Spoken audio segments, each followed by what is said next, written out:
Thank you very much.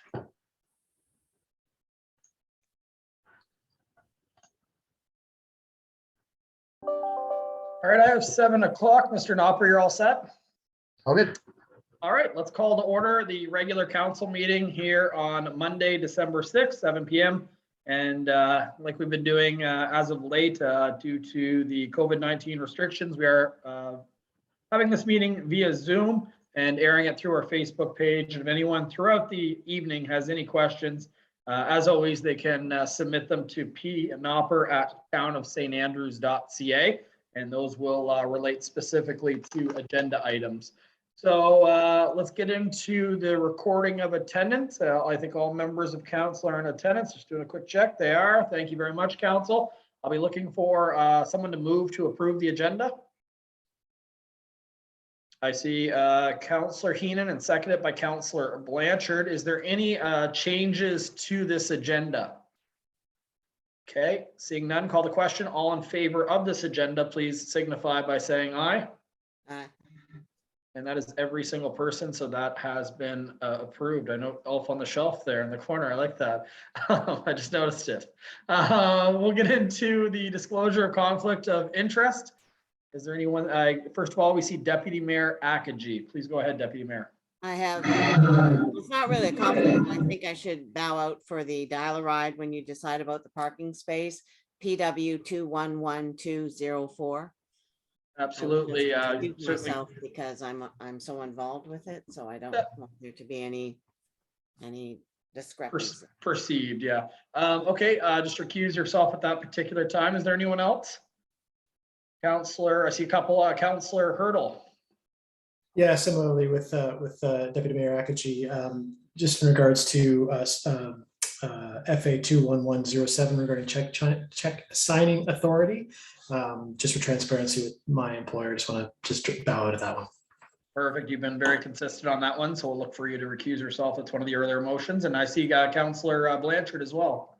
Thanks, Your Worship. Yeah, for motion, I guess it's the Belmax Inc. Discussion and be PED 211103. Just gonna recuse myself from that conversation.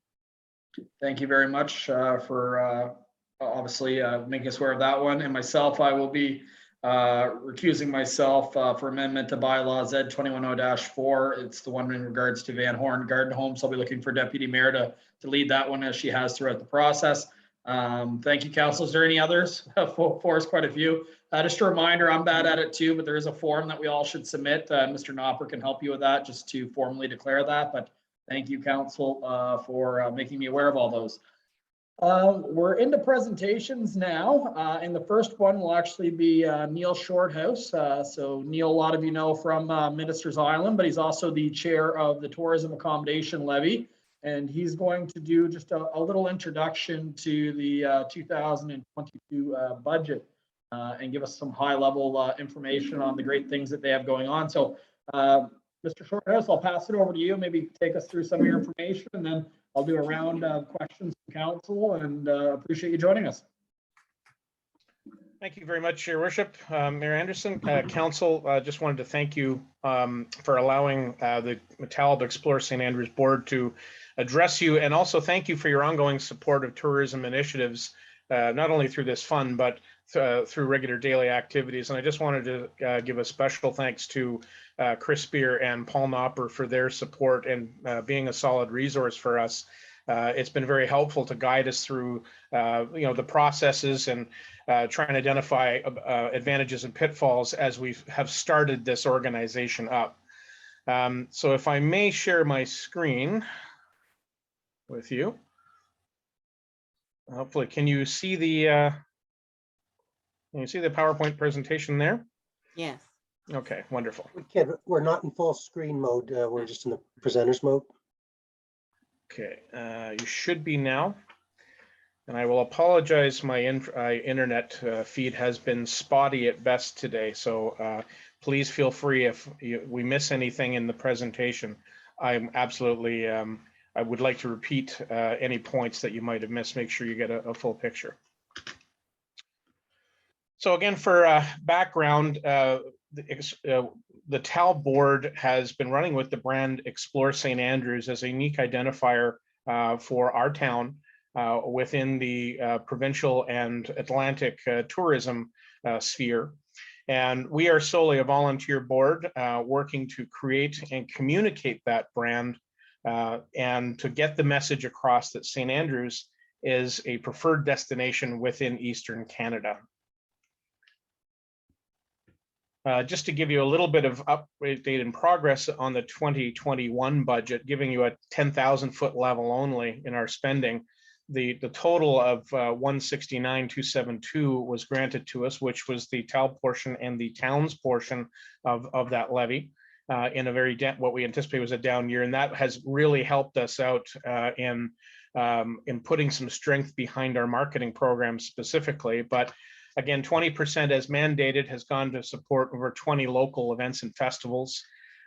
We have a requirement with our agreement with the Chamber to provide 3% support, which helps us to give an office location, gives us essentially the footprint for the Welcome Center and some expenses attached to that. So I think that's money well spent. And then we've got over 70% that's been dedicated to destination marketing and management initiatives. And these are still ongoing. We haven't completed the fiscal year yet. So a reminder that we got our money in February. So we're essentially working on a February to February, not a January to January. So we still have marketing activities and items like our website build is currently going through some improvements, which you'll probably see very early in 2022 as we crank that up. But just to highlight some of the activities, we've gotten into mostly digital and social media through the Atlantic provinces. So we hired a company out of Moncton who has some very strong roots in our community and was able to help us to transmit our tourism products very well across the Atlantic provinces. Again, we put a landing page and we're developing our website to be more cohesive and to talk more about the experiences that are available here. And we're in the process of developing content, which I'll talk to for the 2022 budget. But the website will be built to accommodate that. Again, we worked in partnership with the Chamber of Commerce to start up the Welcome Center and underwrite some of the staffing contributions. And an initial assessment of that was, it is a work in progress, but it was very helpful. As you know, the accommodations were actually had a very good year. So rooms were at a premium, but somebody trying to come to town and using the Welcome Center as a support mechanism to help them find rooms, we actually topped up a lot of accommodations with last minute bookings.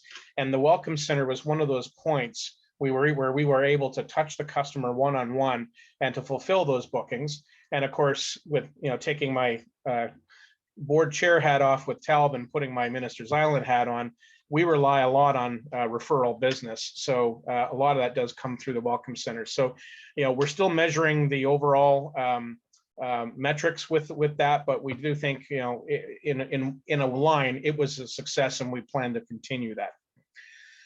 We also had a partnership with the province to invest in a golf broadcast initiative with Golf Resorts International, which delivers over 2 million viewers for golf specific programs about golf resorts that live in the Northeast United States. So it does take us obviously way more across the whole spectrum of US states, but our core customer being the Northeast and anticipating travel being able to become a better flow, shall we say, in 2022.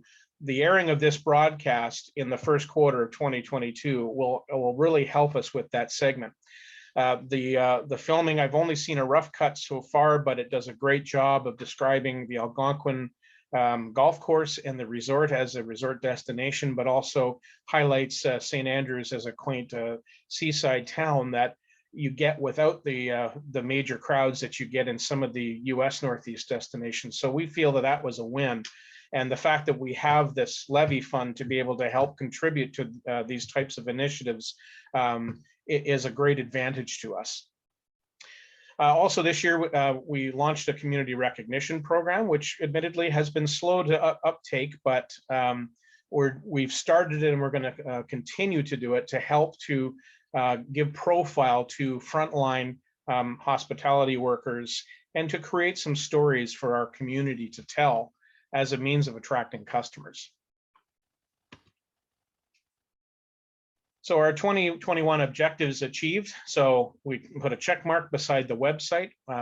Because we had a levy fund, we were able to contribute to a matching grant program with the province of New Brunswick's Tourism and Heritage Branch that qualified us for $10,000 in additional funding. So we supported over 20 local events from that levy fund. We were able to execute a full summer fall season of advertising, and I think our accommodation stakeholders would say that their traffic was probably higher than usual, and I think a lot of that is attributed to this program. We're a little bit light for the winter, obviously, because there's not an awful lot that's happening in town, but we're really gearing up for an early spring. And when I say early, we're trying to trend traffic to start about 4 weeks earlier than normal and get into the April timeframe. We positioned the Explore St. Andrews Pass as a major product to attract multi-night stays. And again, that's a pass that combines admissions, a all-inclusive, no limit admission to Kingsbrae Garden, the Huntsman Marine Science Center, and to Minister's Island. So we're counting on that pass to be able to exist as a long-term product, and hopefully we start adding things to it.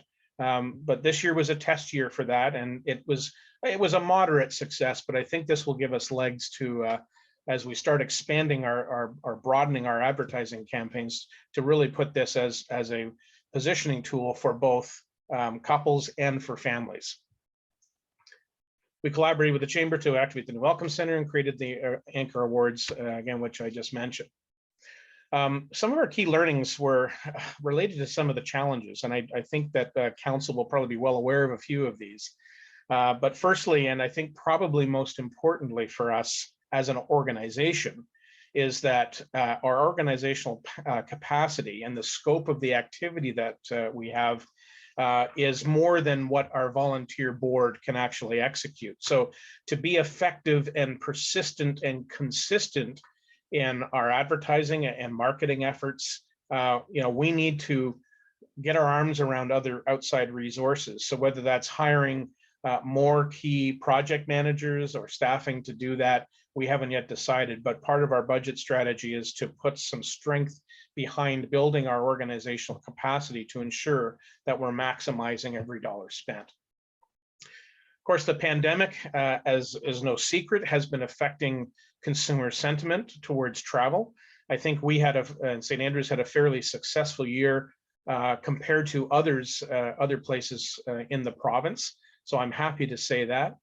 But the trend is still, it's being planned last minute. There's shorter trips and the customers tend to spend less. So what that means is we have to actually double our efforts to sort of earn the same dollars that we were back in, say, 2019. No small task, but that's something that we're going to be focusing our marketing efforts, some in the long term and a lot in the short term as well. And of course, the labor shortage issues and housing are probably the biggest item affecting our industry. It's common not only in the province, but Canada-wide.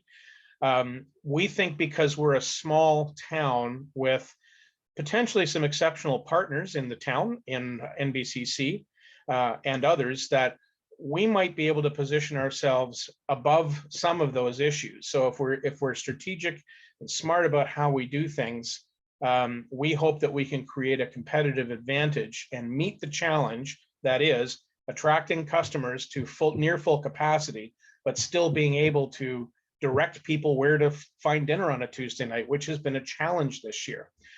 We don't know exactly what that, how we would tackle those, but we've looked at, do we dedicate money to, some temporary housing? Do we underwrite some salaries? Do we coordinate among stakeholders to make sure we're not all competing for the same people? The board has had substantive discussions about how we might strategize, And what we're intending to do in this budget is keep a little bit of money aside that might help us to tackle this. If not in the short term, we think that in the long term, it's still going to be an issue. And we want to make sure that in the long term, we're able to help meet those challenges.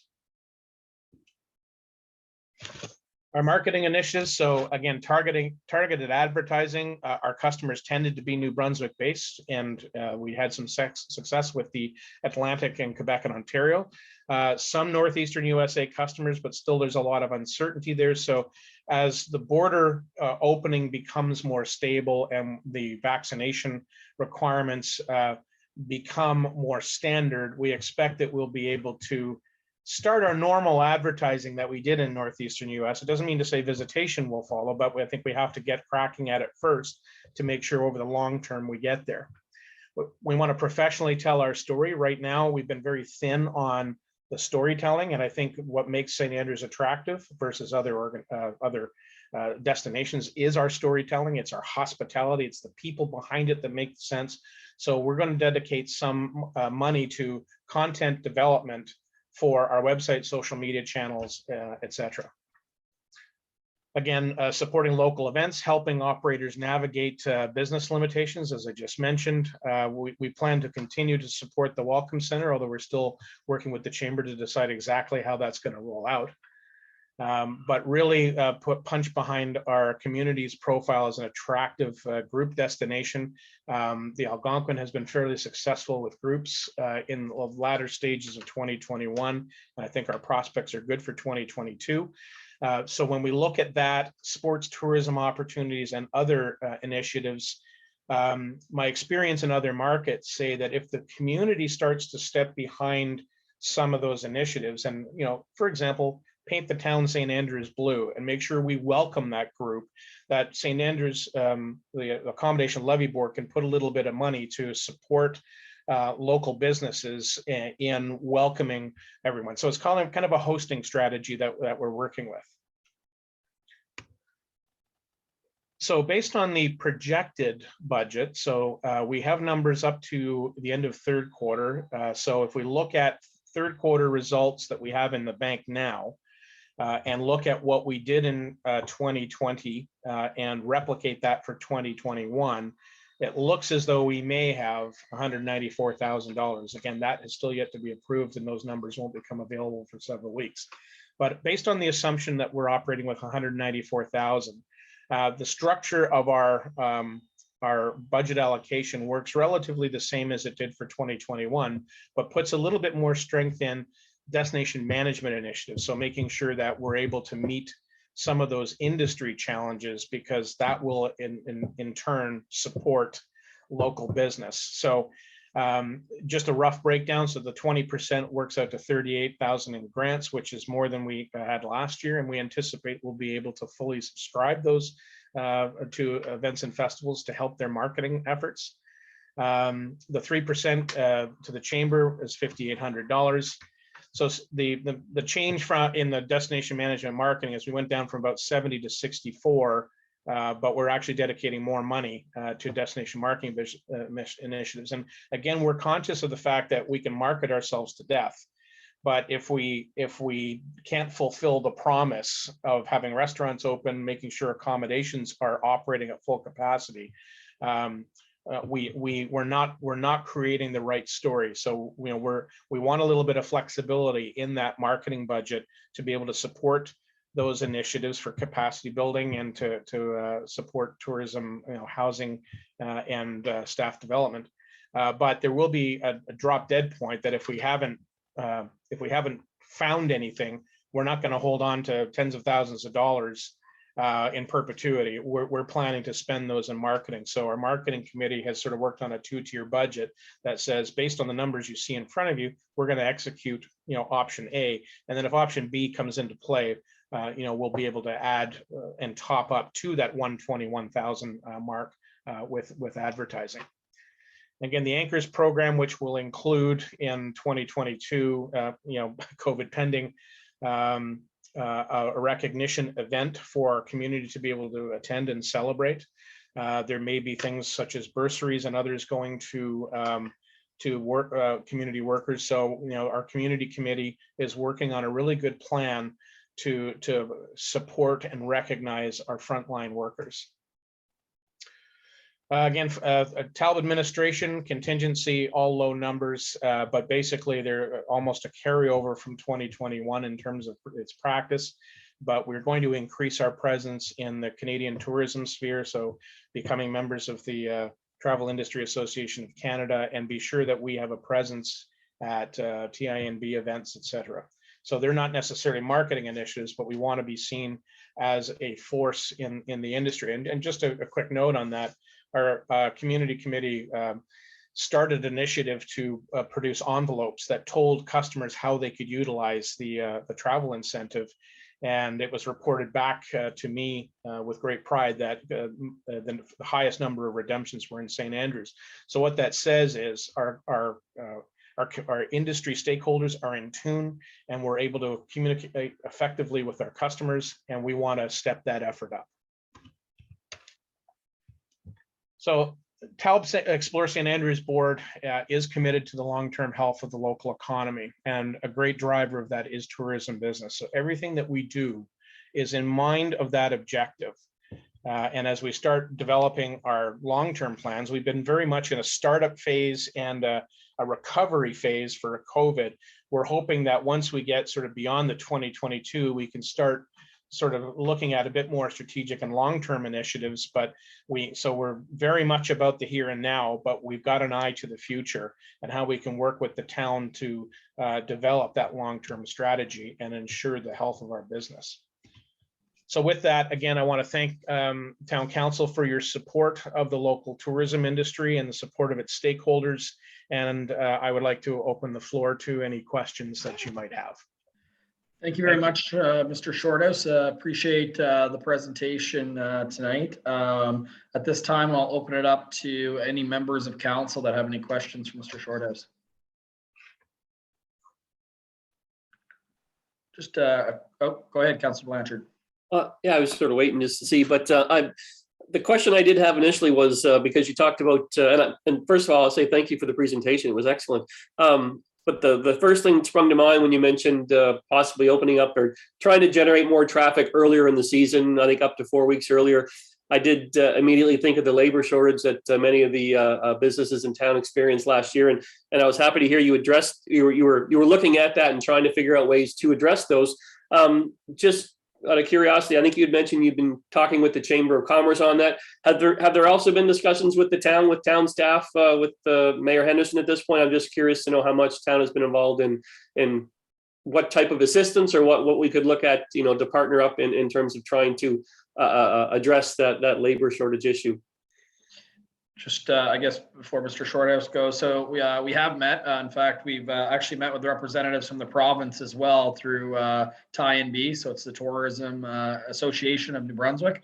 And there has been some good dialogue, but I don't mean to belittle their efforts, because I know they're looking at recruitment and things like that. But I'm a big believer in the people within the community and Talbot Council. I really do believe that we're going to have to be the ones to fix this ourselves.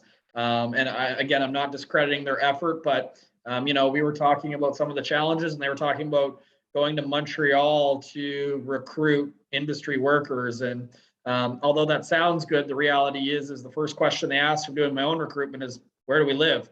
So I'm really hesitant to put people that are not in our community out to try to recruit people for just our particular community. I think that if we're going to be successful, it's going to have to be the people, not necessarily on the Zoom call, but people within the community that come together to devise a strategy. And I'm delighted to see that Talbot could be looking, saying we're marketing only, but the fact that they're looking at industry challenges, it's a good sign of the progression of what Talbot could be, which is a very positive thing. So I don't know if you have anything else to add on that, Mr. Shorthouse. Yeah, Your Worship, and through to Councillor Blanchard. Keep in mind, again, Crispy and Paul Nopper are regular advisors to us, so they've been a good sounding board for some initiatives. But we as a group of stakeholders are trying to coordinate efforts, very much in line with what Mayor Henderson was saying. We've been very vocal. I personally, sitting on a provincial Tourism Advisory Council has taken the sentiment of our board forward to them, and have been very vocal about these challenges and trying to get the province to step behind. I think they understand that this is a serious issue, that there may be a light at the end of the tunnel. It may be a long way off, but we can get closer to it. And I think that if we look at what's in our ability as a small group, we're less reliant upon those other efforts. It's more coordinating amongst our stakeholders. And I think one of the things that TALB has done is bring us all closer together and make us work towards a common goal, despite the fact that our businesses operate in essentially separate realms. So we're encouraged by that, but I think what we're trying to do is work on certain initiatives. And I'll give you an example. You may be aware that the Algonquin Hotel was not at capacity last year. And, you know, it was admittedly mid-season, but they took a flyer and suggested, well, hey, if you need staff and housing is an issue, we have a couple of unused hotel rooms. We'd be willing to coordinate with you to, you know, hire those staff. So they're Algonquin staff, but they can be loaned out to others. You know, there's plenty of positives and probably a few negatives involved in that. But I guess the point is we tried and we transmitted that. So it's looking at those types of initiatives that we can dedicate some resources to help make it sort of as fair and equitable as we possibly can, and particularly help support the smaller businesses that don't have as many resources attached to it. Thank you. Thanks, Mr. Chris. Any other questions? Councillor Heenan. Yes, Mr. Shorthouse, it was a very good presentation. Thank you. And the thing that impressed me is you're working with a two-tier budget, which is great because it allows you to find out what the environment's going to be and then take action. It's like putting all your eggs in one basket. I think you've done a fine job by having a contingency plan, shall I say. So thank you very much. Appreciate it. Thanks, Councillor Heenan. Thank you. Any other questions? I just have a quick one, Mr. Shorta. So obviously, first of all, congratulations. So, you know, if you look at TALB, we literally took this off the ground from the floor, and the fact that you've got kind of a year under the belt, and to be honest, as a member of council, I haven't heard a single complaint. And to successfully implement, you know, a bylaw, essentially a tax levy, and then to form a committee and get it off the ground and have the community support. I don't recall so many tourism operators and the town through Mr. Spear and Mr. Knopper working so well together. So I'm very optimistic of the success. There's a lot of things to highlight. Obviously, the success of the Visitor Information Center. That was a great win for the community. When you look at all the visitor information centers pretty much across the province were closed, we still found a way to not just give information for St. Andrews, but the entire region. But that was done really well. The branding was strong, and it really started to give itself even an identity when you first come into town. So the one thing that I felt was a little slow out of the gate, and seems like it's getting some challenges to get momentum, is kind of, you know, if you look at social media and having that interaction with the public. I find that, you know, you've got St. Andrews by the Sea Facebook page, which has a lot of traction. Is one taking away from the other, or is there a way to deviate that strategy a little bit to get more? It almost feels like at times that it was struggling to have content. Does that make sense? Yeah, Your Worship, thanks for the question. To address your question directly, our board feels the same way. And I think what one of the challenges we want to address in this budget is increasing capacity to be able to work. So we, again, contracted a company out of Moncton who, although I think they do good work, and they're familiar with our community, so they understand some of the niches. I guess if there's a criticism of the arrangement, not of the company, but the arrangement that we entered into, was that we didn't have a person on the ground. And that is going to take some resources to do that. And I think as we look at what our stories are, so when we get in say an Anchor Award nomination, which come at any time throughout the year, what it would be great is we'd be able to jump on that story, and even when the customers in town, maybe get a testimonial from them. Tell the staff member that they're involved in this nomination and get their reaction, because I think that tells a compelling story. It's not that we're just listing of a bunch of hotels and shops. It's about, you know, what you can expect to find while you're here. So I do agree with you. Our presence has started, it was in a startup phase. And as our key learning is we need to get better on the ground with developing that content, and then in coordinating with the stakeholders at Minister's Island. You know, we've recently hired somebody to work and focus on social media as about a third of her job. So being able to connect with someone like her develops a lot of content and stories. And when you multiply across stakeholders, I think we can greatly increase Explore St. Andrews' presence. That's great. That certainly answers my questions. Glad to see that the board shares that. So just to keep this going, we do have another presentation. I just wanted to just highlight one thing, and I know I have sent a letter and I copied you on it, is the white paper. It's got a lot of positives, but there is, just like every community across New Brunswick, a couple of things that we need to work through. And one of the things that it's proposed is a regional tourism strategy. And I'm all for a regional tourism strategy. It's important to, as a region, market the area. We are stronger together. But with that being said, you called it a community profile that we're trying to elevate. And for any changes that come out of the white paper that would completely chop the feet out from under the Explore St. Andrews brand, I don't think would be appropriate for our community. And I think that it would put a lot of these efforts, I won't say completely to waste, but they'll be greatly minimized, as a lot of these strategies are long-term plans. I'm just hoping that when we have a regional strategy, that there's a way in which the province can allow us to continue to develop the brand Explore St. Andrews as part of a regional strategy, have a tall member on that particular committee. And yet we maintain our unique identity. It's no different than economic development with Future St. Stephen. I don't expect Future St. Stephen to stop all the great work that they're doing, but Future St. Stephen can be part of an economic development strategy for the entire region. So I think it's important that we work together to protect the great things that we have going. And yeah, that's pretty much it. There'll be more to come. I don't have all the answers, and I just look forward to having more conversation. I saw your hand. Go ahead, Mr. Shorthouse. Yeah, just very quickly, Your Worship. On that Provincial Tourism Advisory Council, there is a great deal of,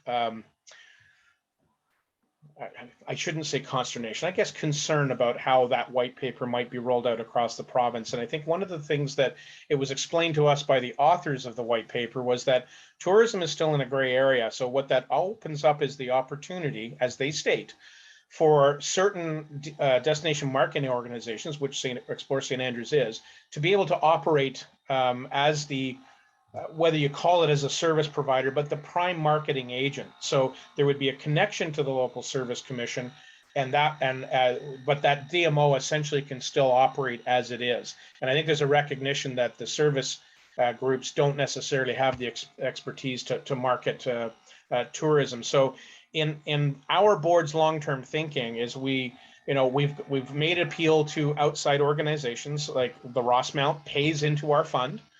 Voluntarily, they're not obliged to under the bylaw, and Chris Arney sits on our board. And with the uncertainty created around CCRTA and their funding model, we'll be ready to position ourselves to take into the fold many of those outside the region, we'll still be St. Andrews centric, but I think there's a lot of, as you state with St. Stephen, there's some synergies and consistencies in advertising the region, but of course with St. Andrews as a hub. So I think we can work with those outside stakeholders should we survive as an independent organization, connected with the Service Commission, but on our own. So we're making a real play to do that, and I have been vocal about that with the constituents at the province.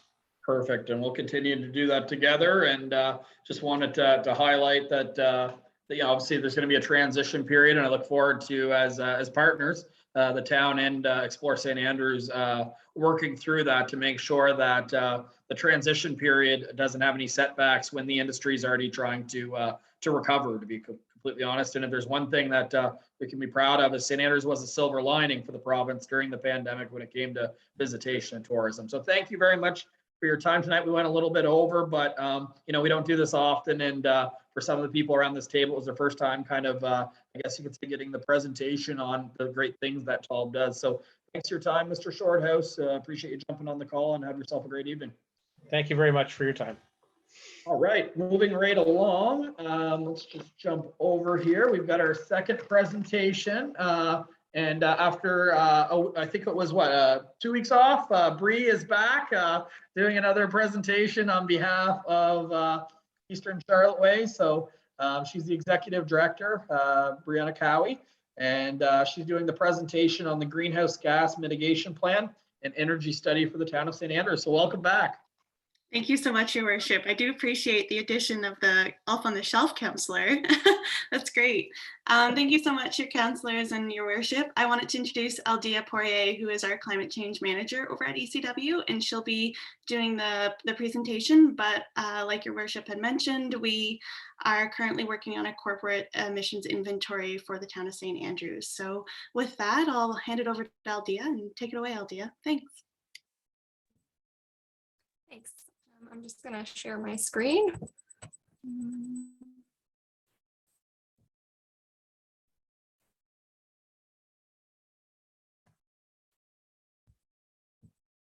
Can everyone see it? We can. Okay. So this is the St. Andrews Municipal Greenhouse Gas Inventory.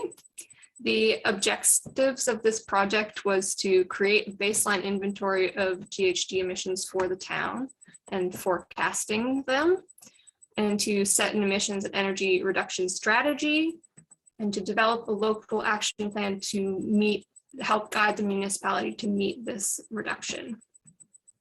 So what is a corporate emissions inventory? It is to determine the greenhouse gas emissions outputs for municipal owned assets and this is done by gathering various data sets on real energy consumption through NV power rates, vehicle fleet fuel consumption, and water and wastewater, and to then calculate the emission outputs using this real consumption data. This will determine a baseline emissions output for a standardized year. The year we have chosen is 2020. It's the most recent full complete year of data. There are 5 asset categories considered in this. So municipal buildings, the vehicle fleet, street traffic and area lights, water and wastewater, and then also corporate solid waste, which there is insufficient data for this, as there is in many municipalities, because it's not always something that's tracked. So how this was done was through the PCP protocol, which is a set of clear accounting and reporting guidelines that essentially tell you how to do the math for municipalities. And in addition, the ISO standards were used, which is a more general set of principles that lead to you using to high data quality and for it to be accurate and consistent. Further methods, energy consumption was provided by the town, and we then converted it to GHG emissions using a quantification spreadsheet that was developed by ECW in 2020. The emission factors for converting the energy consumption data were taken from the National Inventory Report from 2019, parts 1 and 2. And again, no data was available for solid waste. So for further methods and data sources for each sector, for water and wastewater, we were able to get NV power meter readings from the town and then to use a New Brunswick specific energy emission factor to convert this to tons of CO2 equivalent. This was similarly done for buildings and facilities with the NV power meter readings, as well as the 2020 cost of heating oil, which was then turned into liters of heating oil using an average price of heating oil for 2020, and then again to CO2 equivalent. The vehicle fleet, we were able to get spreadsheets from the town of detailing liters of fuel, which were then converted to CO2 with emission factors for diesel and gasoline. For the Zamboni specifically, we took the 2020 cost of propane that was then converted to liters and then to CO2 equivalent. And then for streetlights, yearly rates for streetlights were converted to kilowatt hour electricity use through a rate indicated on the bill, and then a specific emissions factor for electricity. So the results of all this are as follows. The buildings were the largest emitter of CO2 equivalent, and also the largest expenditure, which is very standard for municipalities. The next was the water and wastewater, which varies for municipalities a lot. And in the case of St. Andrews, because you do your own water treatment, it was the next highest, followed by the vehicle fleet, and then the streetlights, and of course, solid waste is not applicable.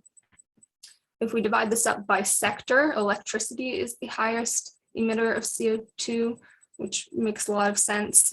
And then followed by gasoline and diesel, and then heating oil and propane being the lowest. To look closer at each sector, for the buildings and facilities, it's 49% of all of the corporate emissions, and the W.C. O'Neill Arena Complex was by far the largest, which is unsurprising, and followed by the library, which was next, and then town hall. The vehicle fleet was 10% of all the corporate sector emissions, with 70 tons of CO2, and the bigger machinery, obviously, being the biggest emitters. And then the wastewater and water treatment was 30% of all corporate emissions, with the treatment facilities being the highest emitters there. Streetlights are divided up into different types of streetlight groups, and in total, 30% of corporate emissions come from streetlights. So St. Andrews had a 2008 energy audit done, which we were able to take the energy identified in this audit, and with the same methods used for this 2020 baseline, convert them to GHG emissions. The 2008 audit only identified 9 buildings, 8 of which there's complete data for.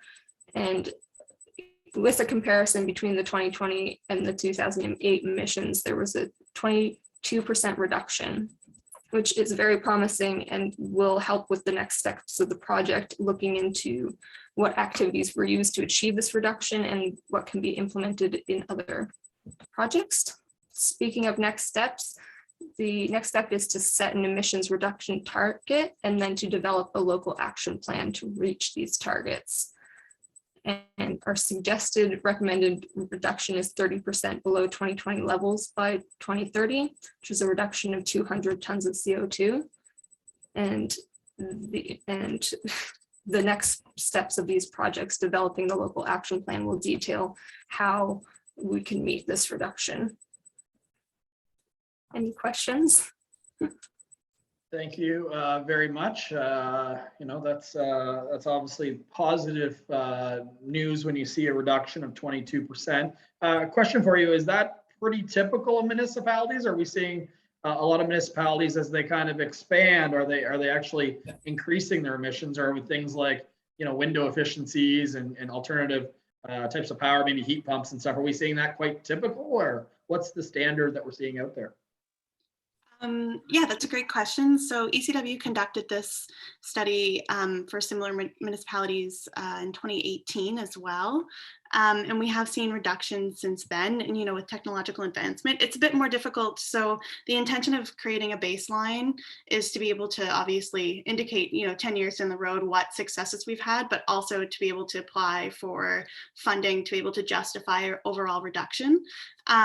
So it's hard because, that baseline will change based upon different assets that are acquired, or pardon me, or yeah, she's busy anyway, or other types of assets that are acquired or assets that are retired. So it fluctuates a lot, but it's super promising to see that the town of St. Andrews has had that amount of a reduction rate in 9 of their most often used municipal assets. So thank you. Open up for questions.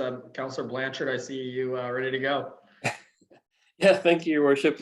And thank you for the presentation. I think I can't say how valuable I think something like this is, to have those numbers in front of us as we sort of think and plan for the future. To highlight, I think, the cost of both the greenhouse gas emissions, which will have long-term effects or long-term costs for our community, but also I think every other community in Canada. I'm thinking about British Columbia and parts of Nova Scotia just recently with all the flooding that's happened there. But also on top of that, like the short-term year-over-year costs of actual this energy production, what it actually costs the municipality. I think by putting those programs or the infrastructure in place, yes, as we think forward, yes, it will cost the town money, but I think having this, we're able to sort of also realize and figure out, well, know for sure, I guess, what those cost savings for the town will be after we've implemented these programs. And I think that really allows us to make that informed decision with regards to implementation costs versus realized costs over time for the town. I think really having those dollar figures, I think is going to be really beneficial. I know I'm familiar with the 2008 study that you referenced earlier, and also working with town staff on some of the other programs that we've been involved with regards to greening our infrastructure. I think, from 2008 to 2020, I think we did I think the town did, this is prior to my time, but I think the town did pick off a lot of those low hanging fruit, I think, to realize some of those energy costs. I do have a feeling that, in order to get to the 30% reduction, the targeted reduction that you're talking about, it's going to require some significant investments, I think, from the town. But I think in seeing the actual costs, being able to see, figure out how much we're actually going to save on the energy costs over the long term, I think it makes it much easier to justify those investments when we can see those realized costs long term for the town. So I really thank you for this, and I think it's great, and I'm looking forward to where we go in the future. Thank you. Thank you, Councillor Blanchard. To your point, it would be really interesting to see what just straight up electricity savings, what that means annually for the town of St. Andrews. I'm sure Mr. Spear can probably get that for us actually pretty quickly. So maybe that would be a follow-up just to put it in dollars, but in the same sense, dollars are very important. We all know that, but in the same sense, we're a community that's along the bay. We take pride in marine science research. I think that even the dollars aside, that St. Andrews being a leader in reduction, and I think it only bodes well. And I know we don't have much for heavy industry and things like that, but we can always improve. And to your point is, when you actually do the dollars and cents behind it, some of these investments actually pay for themselves. So well said, Councillor Blanchard. Any other member of council? All right, we've had you a lot lately, Bree, and we certainly appreciate it. And I will say that we're very blessed to have Eastern Charlotte Waterways in our region. We can get into talking about housing and all the other great projects that are going on through Project Village and Makar Share, but it's safe to say that you guys are making impact and you're providing us with better resources to make better decisions. And I just wanted to say it doesn't go unnoticed. So I thank you both for joining us this evening, and we'll let you off the hook nice and easy tonight, but it's all good news. So we look forward to setting the target, which I know you've got a proposed one. So we'll take that forward to town council to talk about and staff. And then from there, we'll start working on developing an action plan through you as well. So thank you very much for the time, and have a great evening. Wonderful. Thank you so much, Your Worship and councillors. Have a lovely evening yourselves. Take care. Bye-bye. Thank you. All right, so we're going to get into the approval of the minutes from previous meetings. We're going to try to fly through these ones, but keep in mind if there's any changes, please grab my attention as I fly through them. The first one are the minutes of the 21/11/08 special meeting of council, November 8th, 2021 at 6:30. I'll be looking for a mover to approve those minutes. I've got Councillor Blanchard, a seconder. Councillor Gumashell. All in favor of those minutes, please signify by saying aye. Those are approved. Again, just speak up when I call the question if you want to do any changes. The minutes of the regular meeting of council on November 8th, 2021 at 7 p.m. Can I have a mover for those minutes? Deputy Mayor Akachi, seconded by Councillor Heenan. All in favor of approving those minutes, please signify by saying aye. That has been approved. That's everybody. The minutes of the special meeting of council on November 22nd, 2001 at 6:30 p.m. A mover again. I've got Councillor Blanchard, seconded by Councillor Hurdle. And I'll call the question. All in favor of those minutes, please signify by saying aye. And again, everybody, those are carried. The minutes of the public hearing of objections on November 29th, 2021 at 6:30 p.m. Could I have a mover of that particular set of minutes? Councillor Heenan, seconded by Councillor Gumashell. I believe that was the BIA meeting, so not much for minutes there. Anyone, I guess call the question. All those in favor of approving the minutes, please signify by saying aye.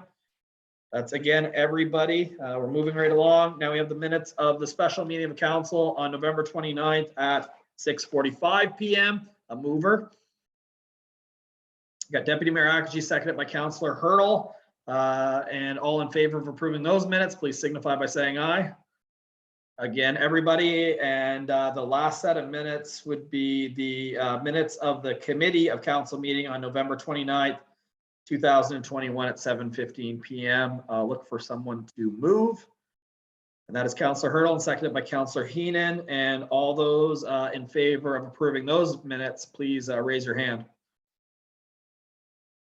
And that's everybody, and all the minutes have been approved. So thank you very much. Sorry to fly through those, but those are just routine minutes that that we have to approve as a legal requirement. But if there's ever any errors in it, please let me know. We are going to jump from communications right into staff report at this point. I'll pass it over to our CAO, Mr. Spear, who's in front of Town Hall to give it to us this evening.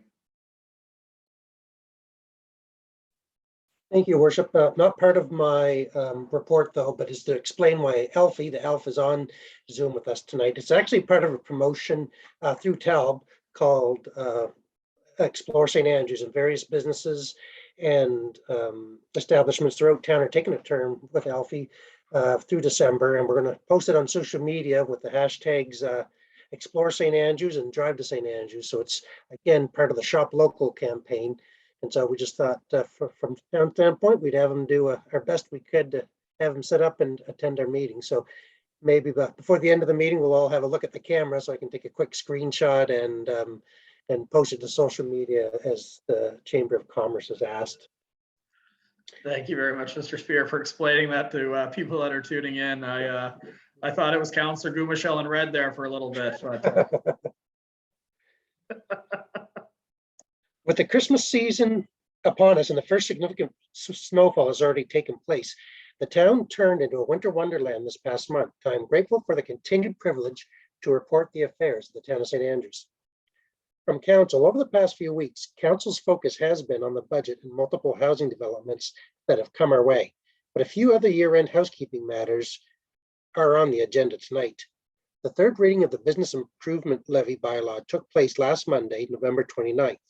While routine, this 20 cents per $100 assessment on downtown businesses is used to provide funding to the BIA Association, who sponsors initiatives and events that highlight several blocks along Water Street. This has been an important tool that funds everything from the downtown hanging baskets to Christmas season events and decorations. Funds are managed by those who contribute to it and allow for promotions that are good for the whole town. Before council tonight are several motions transferring money from or to reserve funds. This is a mechanism that allows municipalities to use surpluses in future years when they want, instead of being required to spend it in 2 years. The amounts are significant because the planned start of the wharf project was deferred by a year. The food bank deer hunt concluded in late November. There were extra restrictions placed on the hunt because it was going to be distributed through a food train as opposed to self-consumption by a hunter. While all good practices, it caused a delay in the season and reduced the amount harvested. The mayor and I will review the challenges and work to overcome them for next year.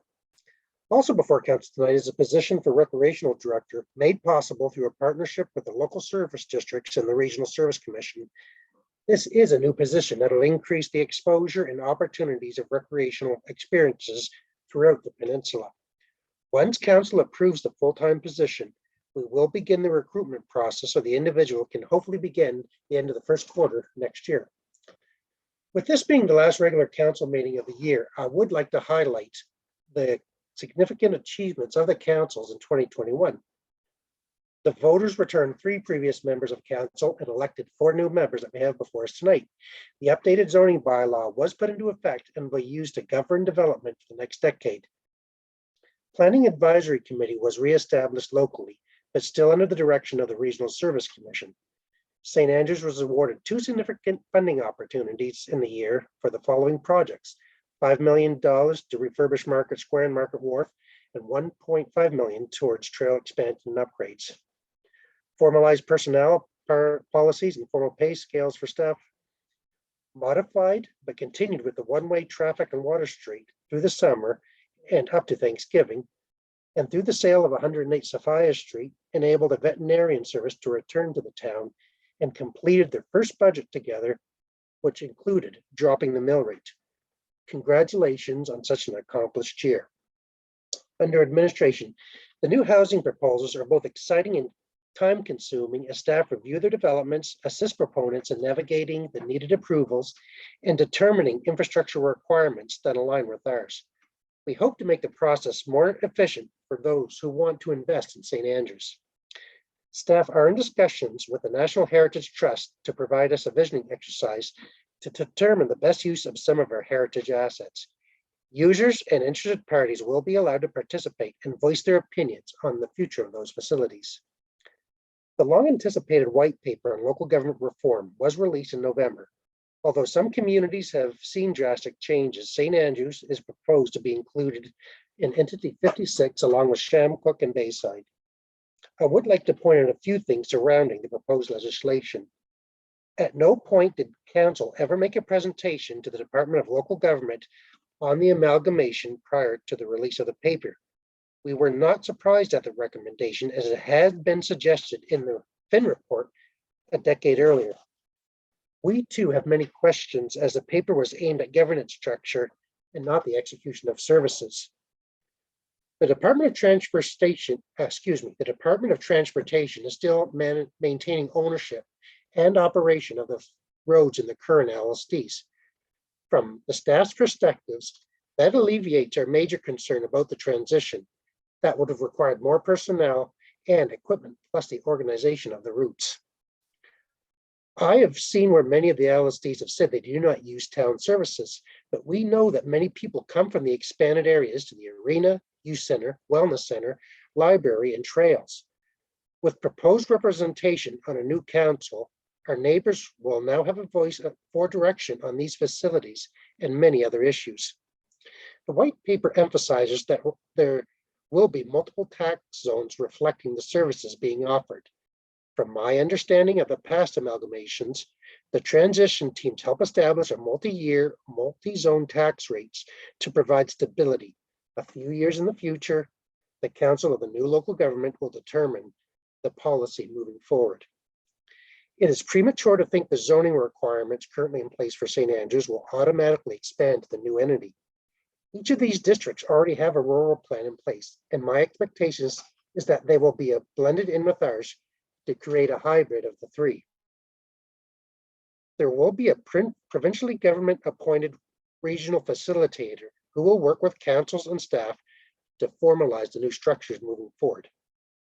Service commissions are being given the opportunity. It is yet to be determined what that looks like locally and will be discussed next year as well. From the staff's perspective, we will support the direction given by council, but work with facilitation that is the current legislation to ensure a smooth transition in 2023. Following our usual practice, Town Hall will be closed between Christmas Eve at noon until January. Either use up vacation time or bank time to take this time off. We keep an eye on Facebook messages, and our main line always call forwards to an after hours number where we can be notified. Because of the holidays, the first regular council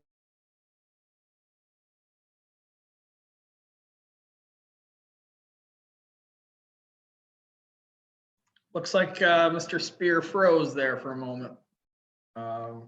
Okay, does yeah, do you want to go or do you want me to read it? It doesn't matter. Your worship, I have no problem in reading it. CAO Spear, you froze, so I'm just going to continue from where we left off. So I'll just start here. Following our usual practice, Town Hall will be closed between Christmas Eve at noon until January 4th. The staff either use up vacation time or bank time to take this time off. We keep an eye on the Facebook messages, and our main line always call forwards to an after hours number where we can be notified. Because of the holidays, the first regular council meeting of 2022 is not until January 17th. I wish to give Emily Nodden, former Assistant Treasurer, fond wishes as she accepted another position. We have been advertising for a replacement and hope to conduct interviews before Christmas. Services. As of this meeting, the Lobster Trap Christmas tree and downtown have been lit. We have Skate with Santa and Sparkle by the Sea have taken place in the downtown.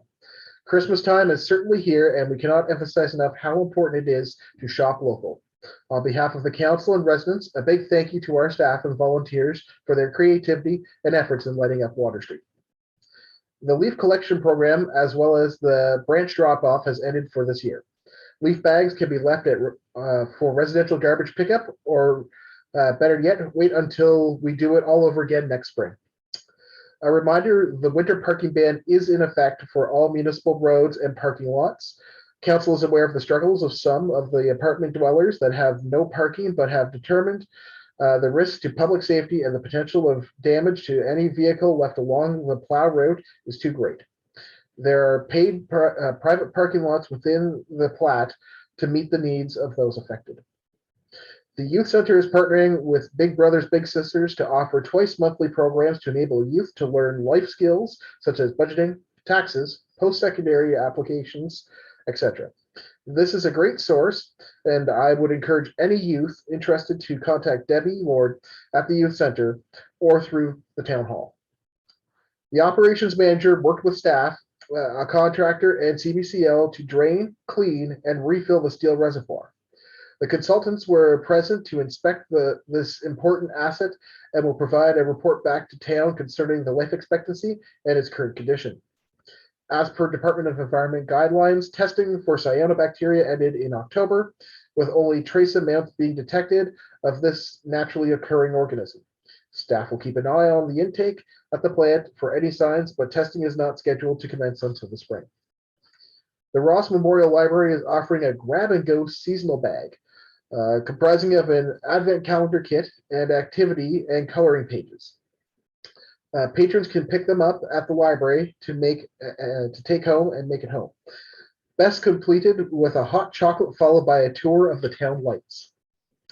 In conclusion, on behalf of staff and myself, I want to wish Mayor, Council, and all residents a Merry Christmas and a Happy New Year. 2022 will present some challenges as we begin the transition under the white papers, but if we work together, it will go smoothly and allow for better control of our future. CEO, Chris Beer. Thank you very much, Mr. Nopper, for finishing that off, but Mr. Spear for doing it. I know a significant amount of time goes into a summary report, but I do think that they're important for the community to see all the activity that's going on. But thank you very much for that. At this time, was there anything from the financial report, Mr. Spear? I know that we're doing some transfers, which tells the real story for where we're at, but that's just the phasing of projects that we have. But is there anything at this time you want to highlight to council? It should be relatively close to what we projected during the budget process, Your Worship. The winter came a little earlier than I anticipated, but as you saw it, then it rained itself away mostly. So hopefully we won't see any big storms between now and the end of the year, so which is the only thing can take a big bite out of that. But otherwise, everything else is going well. Thank you. Sounds good. Thank you very much, Mr. Spear. Any questions from any member of staff, or any member of council rather? All right, look for a mover to accept the staff reports and financial reports as presented. I see Councillor Hurdle, seconder. Would be, I think I see a floating hand from Councillor Heenan. All right, at this point, all in favor of accepting the staff reports, please signify by saying aye. And that is everybody. Those have been approved. We're jumping into the introduction, consideration, and passing of bylaws and motions on page 86. Deputy Mayor Acadgy.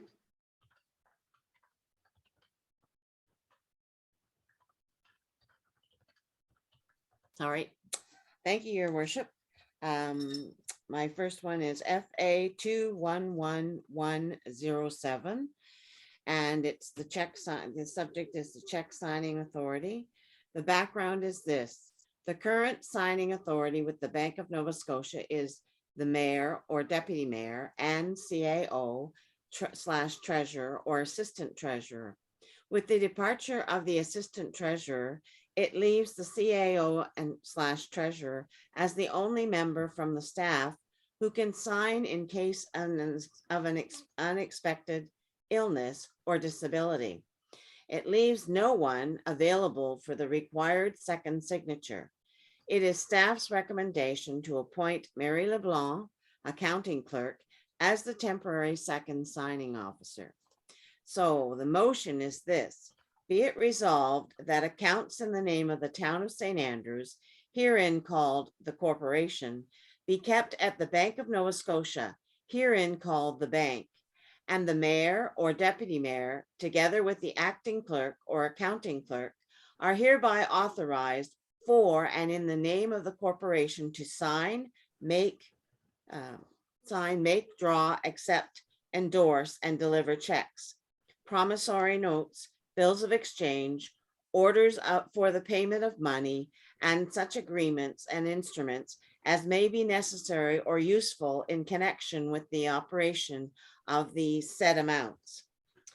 That any one of the above mentioned officers is hereby authorized for and in the name of the corporation to endorse and transfer to the bank for deposit or discount with or collection by the bank, but for credit of the corporation only, checks, promissory notes, bills of exchange, orders of for payment of money and other instruments, to arrange, settle, balance, and certify all books and accounts with the bank, and to sign receipts and vouchers. That a signature for all accounts of the corporation shall be signed by the above mentioned officers, filled with the bank, and shall be in the following form: Brad Henderson, Mayor, or Catherine A. Akagi, Deputy Mayor, and Chris Spear, Acting Clerk, or Mary LeBlanc, Acting Accountant. And I so move this motion. Thank you for reading that, Deputy Mayor Akachi. Along one, a seconder for that motion. I see Councillor Gumashell. Any discussion on this motion? I see a hand, I think, from Mr. Spear. Yeah, Your Worship, I just noticed the titles at the end were wrong between myself. So the titles of the staff should be, well, for me, instead of acting clerk, it should be CAO treasurer. Copying a motion from 2 years ago does, yeah. Sorry about that. That's okay. We'll call that a friendly amendment, as it doesn't really change the purpose of the motion, but thanks for drawing attention to that for the minutes. Anyone else? Okay, all in favor of this motion, please signify by saying aye. Aye. That's everyone, and that has been approved. Next one, Deputy Mayor. Thank you, Your Worship. So the second one is reference number FA 211007. And it's the amendment number 3 to bylaw 16-03, a procedural bylaw for the organization and operation of the Council of the Town of St. Andrews. And this is the second reading.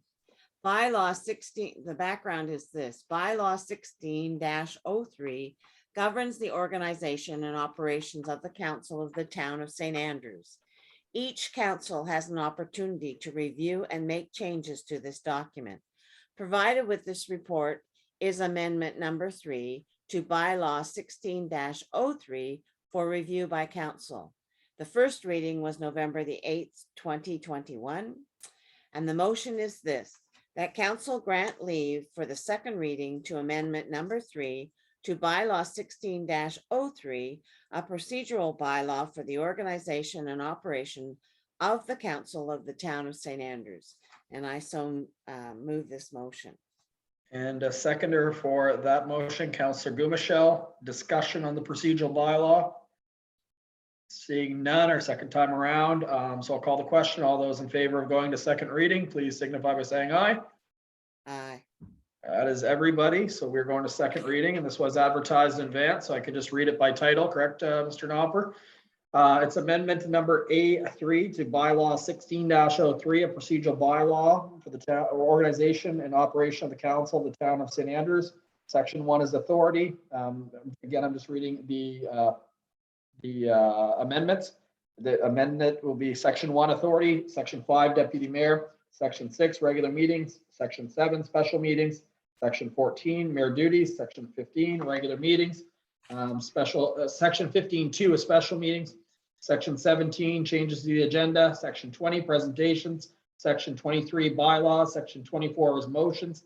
Section 28 is mayor entering debate. Section 34 is council committee.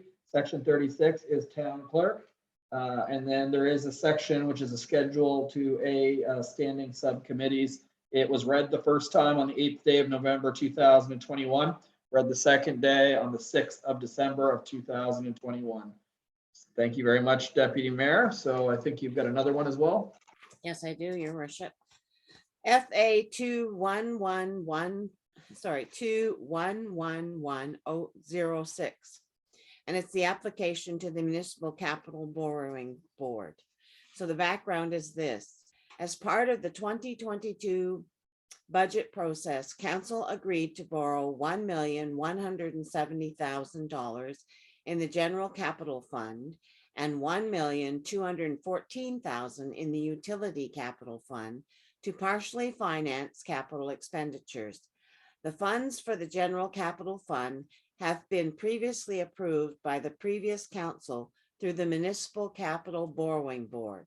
However, this council asked staff to begin the process of tendering for a ladder truck for the fire department for delivery in early 2023. To do that, financing needs to be arranged before we can ensure the tender documents. The $910,000 below request shouldn't be needed until 2023. The below motion is the first step in the process and will allow us to submit an application for the January 2022 hearing of the board. So the motion, that it be resolved that the municipality of the town of St. Andrews submit to the Municipal Capital Borrowing Board an application for the authorization to borrow $2,124,000 for capital expenses, for the following terms and amounts. So the purpose is the general fund, protective services fire truck. The amount is $910,000 and the term is for 15 years. And then the total general fund would be $910,000. The utility fund, the water mains on Ernest Street are $180,000 for the amount, and it's for 25 years, a term of 25 years. For Sophia Street, it's $117,000 for 25 years. For Princess Royal Street, it's $160,000 for 25 years. The Cornelia Street is $300,000 for 25 years. The sanitary sewer mains on Ernest Street are $180,000 for 25 years. Sophia Street, $117,000 for 25 years, and Princess Royal Street for $160,000 for 25 years. So the total utility fund would be $1,214,000. And the grand total will be $2,124,000. And I so move this. Thank you again, Deputy Mayor. Long motions tonight for you. Can I get a seconder for that one? Councillor Heenan. Now, obviously, these are a significant amount of money. These were all debated as part of the budget process. Is there any questions or concerns over this motion? Okay, I'll call the question. All those in favor of this motion, please signify by saying aye. Aye. And once again, that is everybody, and that motion has been carried. And you've got more, Deputy Mayor. I do, Your Worship. So my next reference motion is, or my next one is reference number FA 211108, and it's for the year-end reserve transfers. So the background, as a part of the year-end or the end of the year motions, council must make a motion to transfer amounts between the various capital, operating, and reserve funds. This is required as per regulation of the Local Governance Act. The below amounts were based on updated 2021 projections of the 2022 to 2026 budget recently passed by the council. So our motion is that council authorizes $250,000 to be transferred between the General Capital Reserve Fund and the General Capital Fund for the financing of the 2021 capital projects. And that's the first motion. I so move. Sorry, as I'm mute, a seconder for that first motion. Councillor Blanchard, discussion on that motion? All in favor of this motion, please raise your hand. That's everybody. That has been approved. Next motion. The next motion is that council authorizes $900,000 to be transferred between the general operating fund and the general capital reserve fund for financing future capital projects. I so move this. Thank you. Seconder again. We got Councillor Neal. Discussion on this motion?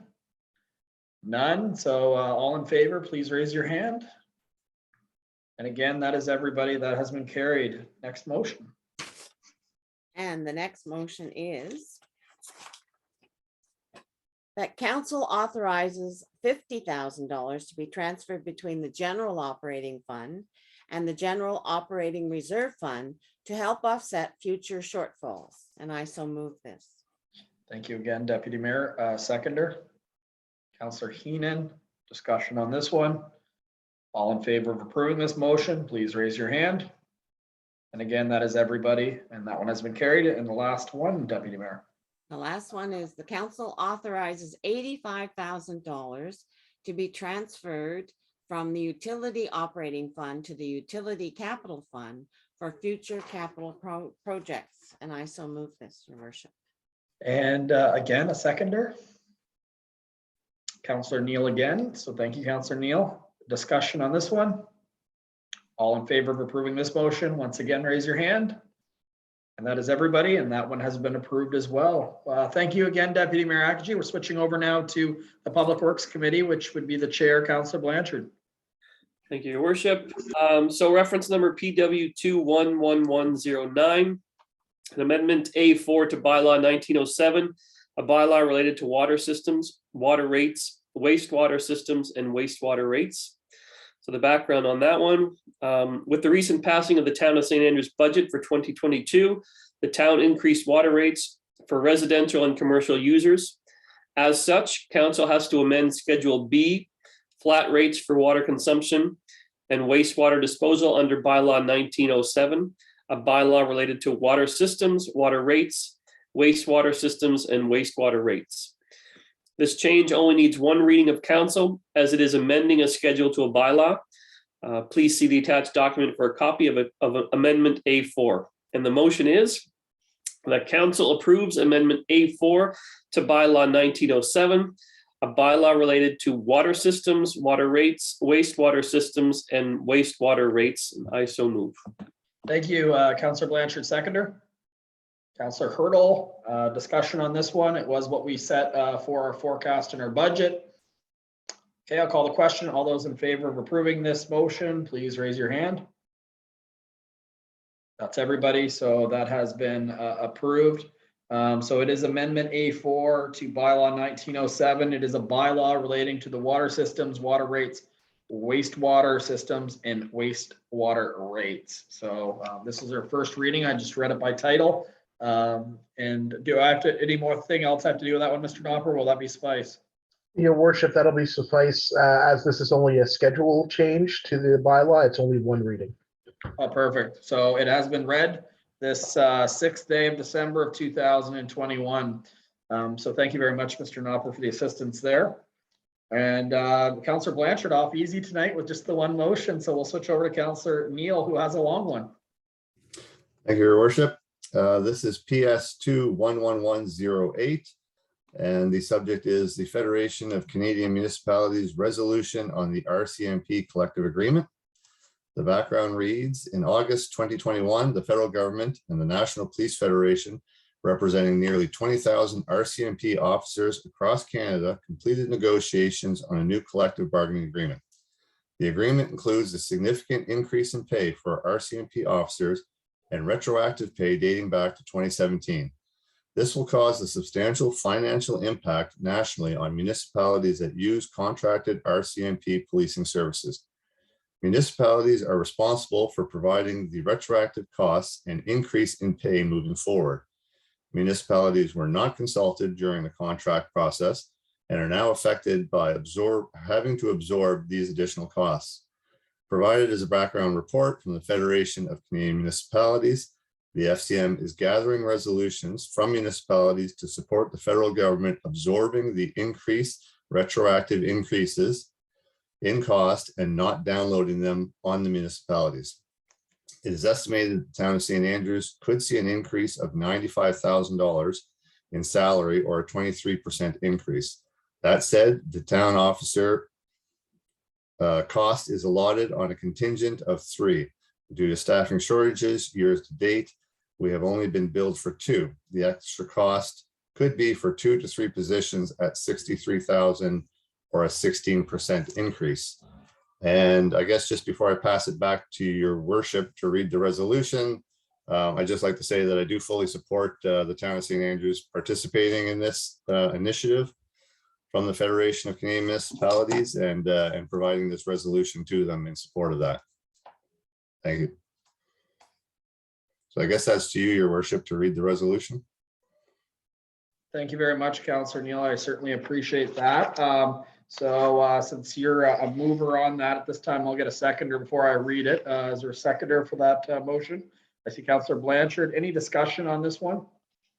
Okay, there's none. So I'll call the question. All those in favor of me reading this, please signify by saying aye. Okay, that has been passed. So should I just read the motion again? Is that what I should be doing? Okay. So whereas the recent collective agreement between the RCMP and National Police Federation includes significant retroactive pay going back to 2017, as well as pay increases going forward. And whereas our municipality and others that depend on RCMP contract policing are facing significant unbudgeted costs that may force us to make very difficult choices at a time when our primary focus needs to be on economic recovery from the COVID-19 pandemic. And whereas municipalities were not consulted at any stage in the negotiation process, despite the outcome of these negotiations having a direct and significant impact on municipal operators, and whereas RCMP cost increases will disproportionately impact rural communities, and whereas the municipalities are eager to work more closely with other orders of government and the RCMP on contract policing issues to ensure the financial sustainability of contract policing and to maintain the service levels necessary for community safety.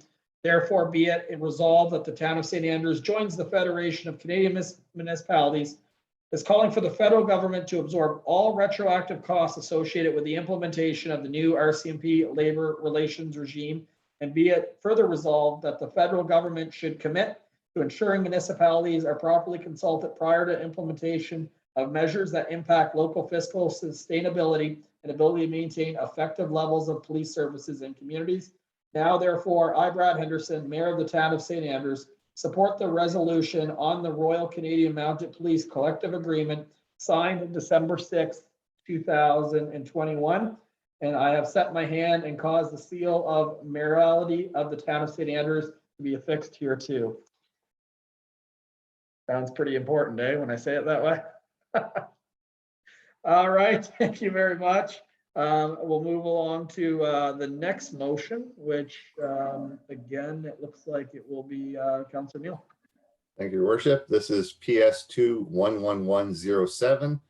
The subject is Town of St. Andrews Fire Department Trunk Mobile Radio System purchase. So the background for this, the Town of St. Andrews Fire Department is in the process of converting to the new trunk mobile radio system. The fire department is requesting $12,000 of unbudgeted funds to complete the purchases of new portable radios. And there was a staff report attached. So the motion reads that council authorizes the unbudgeted purchase of $12,000 for portable radios for the St. Andrews Fire Department as part of the new trunk mobile radio system. And I so move. Thank you, Councillor Neal. Seconder for that motion. Councillor Heenan, any discussion on that budget item? Councillor Neal. Yes, your worship, thanks. I just wanted to point out, just so council is aware, that again, if this is passed, that it will provide, I believe it's 4 additional radios to the fire department. That will bring their total to 8, which is just too shy of the goal of having 1 radio for each officer and 1 for each truck. So it is certainly a good start, and I'm sure the fire department will be very appreciative of it. Thank you. Thank you very much, Councillor Neil. Any other discussion? Call the question. All those in favor of this motion, please raise your hand again. And that's everybody. So that motion has been carried as well. I think that concludes Councillor Neil, your reading for this evening. And we'll move on to Councillor Hurdle for business, tourism, heritage, and culture. Thank you very much, Your Worship. This is in reference to number BTHC 211101. And the subject is Anchors Landing request for agreement extension on residential garbage collection. The background is that Anchors Landing, the 36-unit seniors apartment complex, is requesting an extension for an additional 5 years of residential garbage collection with an opportunity to renew for an additional 5 years. As per the development agreement between the town of St. Andrews and Anchors Landing, PID 152-00645, dated April 6th, 2016, under Schedule C, paragraph 15 states, quote, "The town will include the garbage pickup as part of the town's residential garbage collection through the end of 2021 fiscal year and will consider renegotiating this arrangement after this period," end quote. Please see the attached correspondence from the town and Anchors Landing regarding the residential garbage collection. Council can renegotiate, extend the service, or have Anchors Landing seek an alternative collection service. And the motion is that council extend the residential garbage collection for Anchors Landing for an additional, we have this to be determined, amount of years from January 1st, 2022 to be determined, with the opportunity to renegotiate this arrangement after this period expires. Thank you very much, Councillor Hurdle. So we need to fill in some blanks here. So the original request was 5 years. When we were at committee meeting, we did say that we wanted to have some flexibility here. So, you know, the obvious is that we are all optimistic that there will be another apartment building soon in town. I know we're working hard and you know, uncovering rocks and things like that in order to get that done, and looking forward to really having an announcement soon where we can make that a reality. So I think the conversation was a little bit about precedence there. So I was wondering for council if there was a specific time frame that you were thinking, if it was 5 years, 1 year, 2 year, what you think, and it can always be revisited, or you know, it could be 0 years for that matter too. The decision is yours, Councillor. Sorry, Mr. Knopper. Your Worship, you need a second here before you discuss. Thank you very much. Even for a blank, or should we form that first? I would still say for a blank because the motion is there and you're can amend it from there. Thank you, Deputy Mayor Akinji. Did I see you second that? Thank you. So we will have to amend that motion then now to fill in the blank. So would any member of council like to speak on this? Councillor Heenan. Your Worship and Council, I would do a recommendation of 2 years. That way it gives us a little leeway. We would probably be looking at that time. If we get a new apartment complex on board, it would be about that time when we would be discussing this again with another apartment building. So I would recommend 2 years, just my thoughts. Thank you, Your Worship. Okay, so we'll call that, you'd like to amend it for 2 years. Would that be safe to say?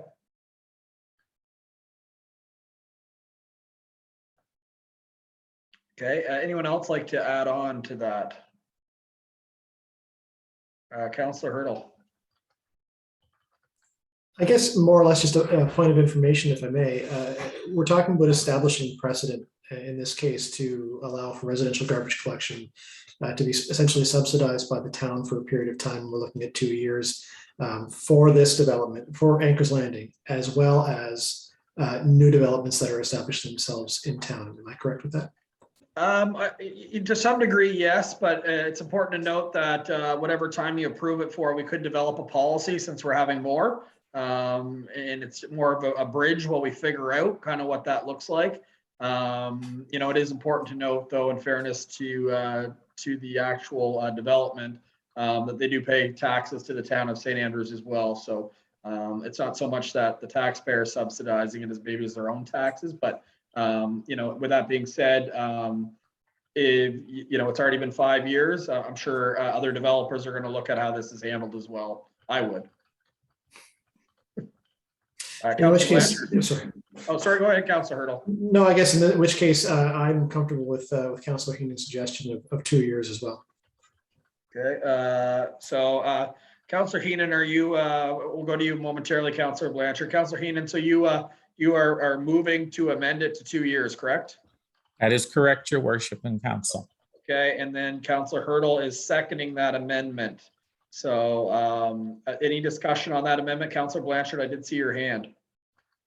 Sure, thank you, your worship. I guess I'd be comfortable with an amendment of 2 years. I was thinking more even in line with 1 year, just until we can develop sort of a, like I said, a bridge period here until we can develop policy. I see this as an incentive to new development.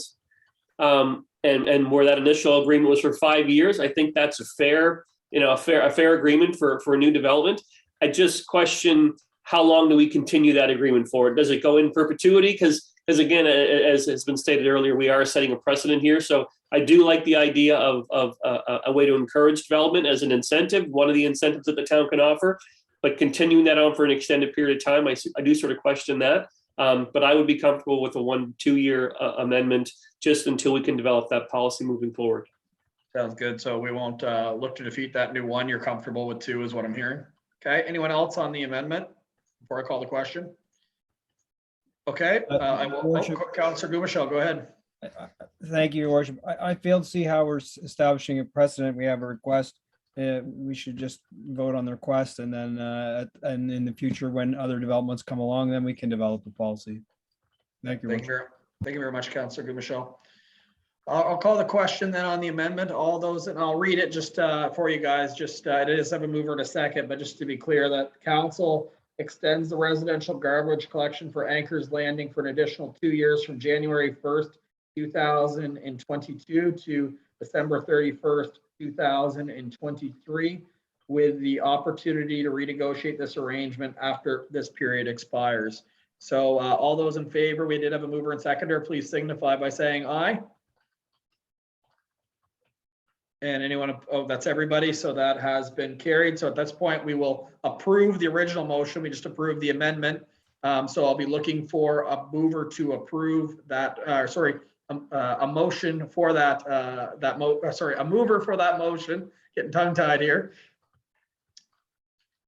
Your worship. Your worship, you can just go with the original mover and seconder, I think, because it was already moved. So you just you're just now reading the amended motion into the record. But there it's 2021 and 2022 to 2024, not 2023. If it's no, it would be December 31st, 2023 would put us at 2 years. Would it? Yes. Yeah. Okay. Yeah. Or January 24. Okay, thank you. Just no, that's good. So I do have the mover and seconder. So you just want me to read it one more time. Is that correct, Mr. Knopper? And then we approve it and then we're good to go. So once again, the council extends the residential garbage collectors for Anchor's Landing for an additional 2 years from January 1st, 2022 to December 31st, 2023, with the opportunity to renegotiate this arrangement after this period expires. All those in favor of this motion, please signify by saying aye. Aye. And all those technicalities are behind us, and that has been carried. Thank you, council. Jump ahead here. We are Councilor Gumashell.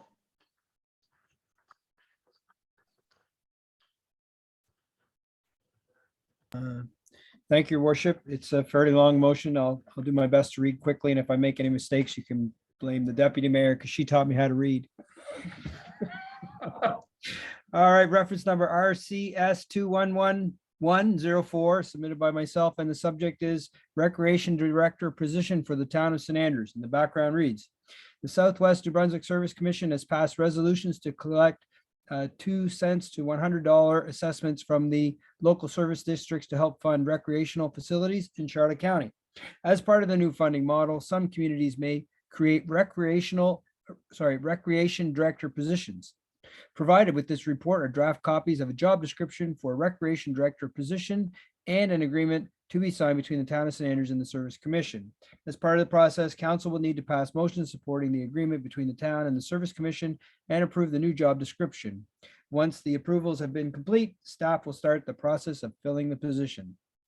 And under action, the motion reads, And the first motion reads that council approves the job description for the Recreation Director position with the town of St. Andrews and for the competition to be posted. And I'd make that motion. Thank you very much, Councilor Gumashall, a seconder on that one. Deputy Mayor Akaji, discussion.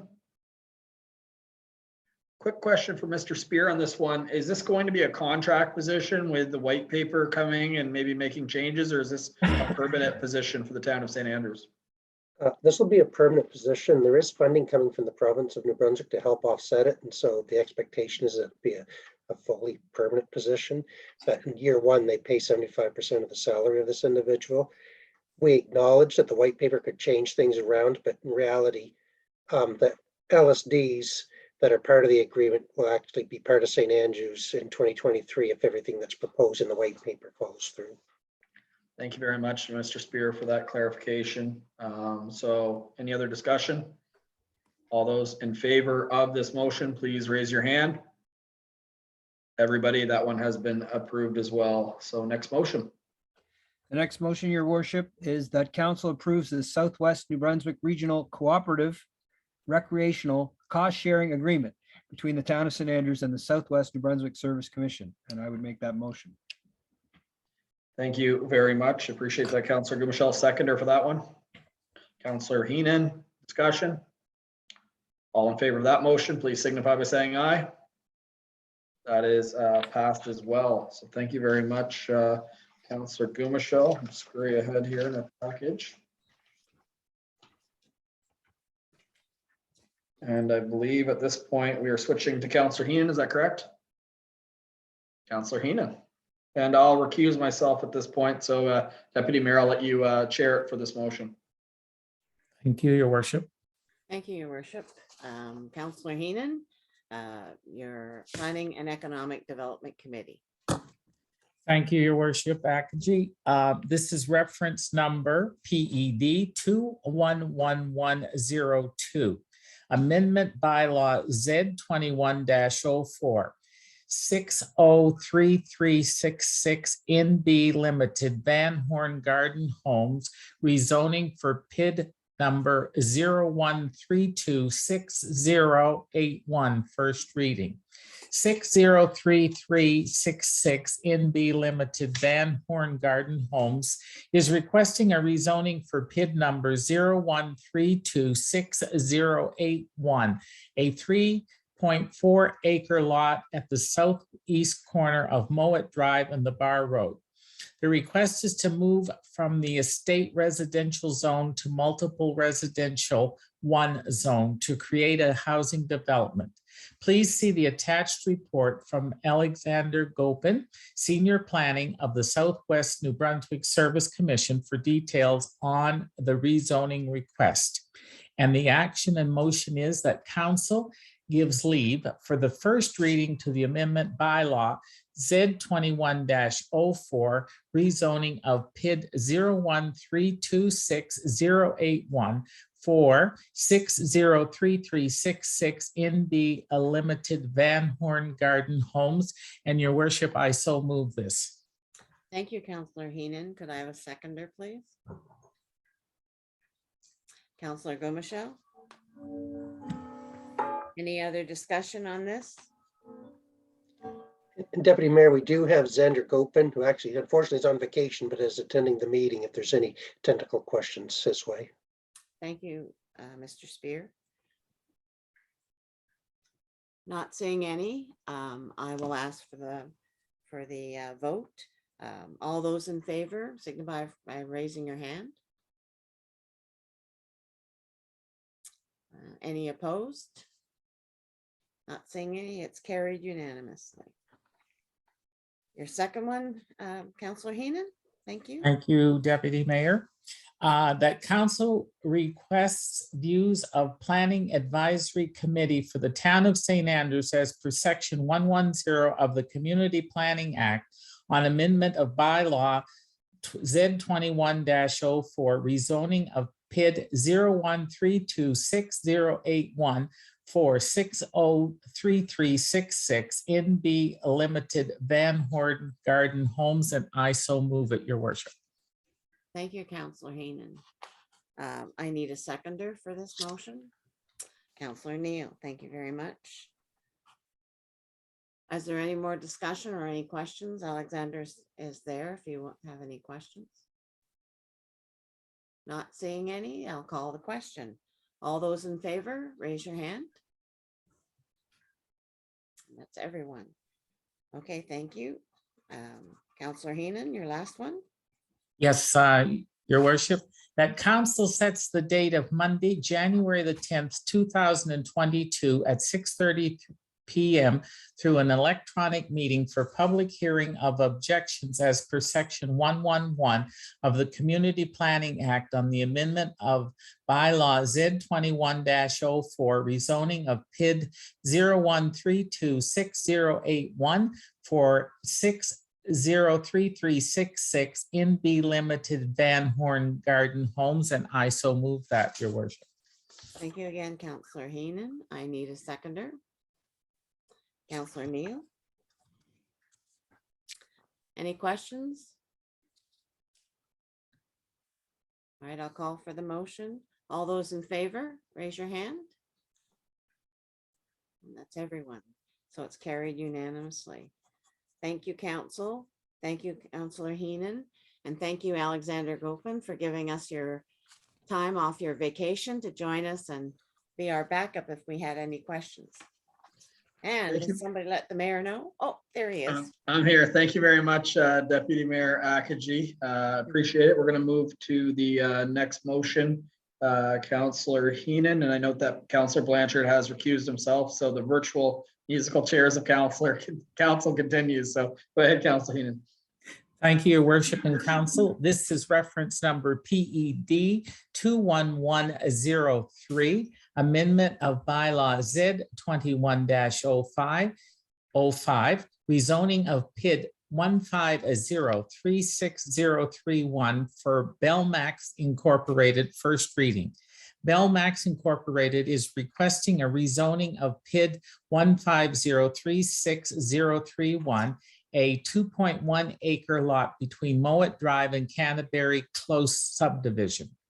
The request is to move from a state residential zone to multiple residential 2 zone to create a housing development condominium. Please see attached report from Alexander Gopin, Senior Planning of the Southwest New Brunswick Service Commission for details on the rezoning of request. Action, Your Worship. The motion is that council grants leave for the first reading to the amendment bylaw of Z21-05, rezoning of PID 150-36031 for Belmax Incorporated, and I so move that, Your Worship. A seconder for that motion. Deputy Mayor Akaji. We'll open this one up for discussion. Councillor Hurdle. Thank you very much, Your Worship. And first thing, I just want to say that I say this with an open mind and nothing but respect for the amount of effort, investment, planning, and time that it takes to bring a proposal to the table. But I think we've got a difficult balance to strike here. On one hand, we absolutely need and want development, not only for our town to grow, but to meet our current housing crisis. I think we all, myself included, have been very clear about that in our priorities, but we also have a duty to care for the needs of the current residents of St. Andrews. So we have to ensure that whatever development that does take place does not do so at the expense of the overall community. The development here in question has no frontage and would require access through a right-of-way easement through another resident's property. I imagine current residents believed in good faith that the right-of-way might eventually get used for a single-family house, but were likely all substantially dismayed to see that it would be used for the development of this size. On top of the impact it would have to 6 or 7 other families through the necessitation of buffers or setbacks, or et cetera. Now, I do believe that the request to rezone the property is reasonable. However, I also feel that this development is the wrong fit for this particular location. stopping it now would allow us to refund the rezoning application fee possibly and immediately get back to the drawing board to look for alternative solutions in partnership with the developer and not drag this out any longer, especially if it is the will of council to eventually stop this development. So I'd be using this as an opportunity to vote against the motion to bring this to first reading. Thank you. Thank you very much, Councillor Hurdle. Any other member of council? Okay. Oh, Councillor Gumashell. Thank you, Worship. Correct me if I'm wrong, but if we take it to first reading, then we would have the opportunity to hear from the neighbors and not put the brakes on the process before it even starts. So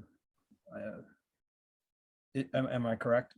You are correct. It would require a hearing of objections and 2 additional readings to be rezoned. So to your point, it could be abandoned later in the process.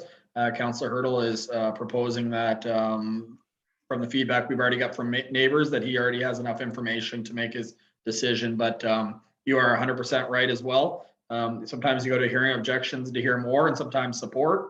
So your comment is warranted as well as Councillor Hurdle's is. Anyone? Oh, go ahead, Councillor Gubashell. Well, thank you.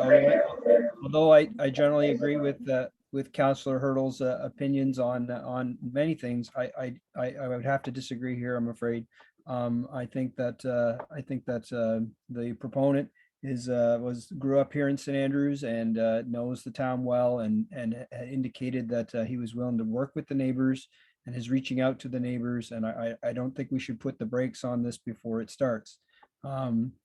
The old adage comes up, change is coming, and we need more people. I mean, and we have somebody coming forward with some ideas, and I think we should hear the ideas and also hear the objections, so that if it doesn't proceed, then next time we'll know exactly what ought to be there, right? So we should not be stopping the process before it starts. Thank you. Thank you. Thank you, Councillor Gubashell, for your comments. Any other member of council? Okay, what we'll do is we'll call the question then. All those in favor of this motion, please signify by saying aye. Okay, I've got Deputy Mayor Acadji, Councillor Heenan, Councillor Neal, and Councillor Gumashell. All those opposed? Be Councillor Hurdle. So that was carried by a vote of 4-1. Yeah, at that point, that has been approved. The next motion. If I could just reiterate, reiterate your worship, that this doesn't mean that it's going to happen. This means that we're simply going to hear from the proponents and hear from the neighbors. That's all. Thank you very much, Councillor Gumashell. So we'll go to the next motion. Thank you, Your Worship and Council. Motion is that Council requests views of Planning Advisory Committee for the Town of St. Andrews as per Section 110 of the Community Planning Act on amendment to Bylaw Z21-03, rezoning of PID 150-36031 for Belmax Incorporated, and I so move. Thank you very much. A seconder for that motion. That's Councillor Gumashell seconded. Discussion on this one as we go through the process. It's something that has to happen. So I'll call the question. All those in favor of this motion, please signify by saying aye. That is everybody. So that has been carried. The next motion. Yes, Your Worship. I'm looking for the second part of it. Okay, there we go.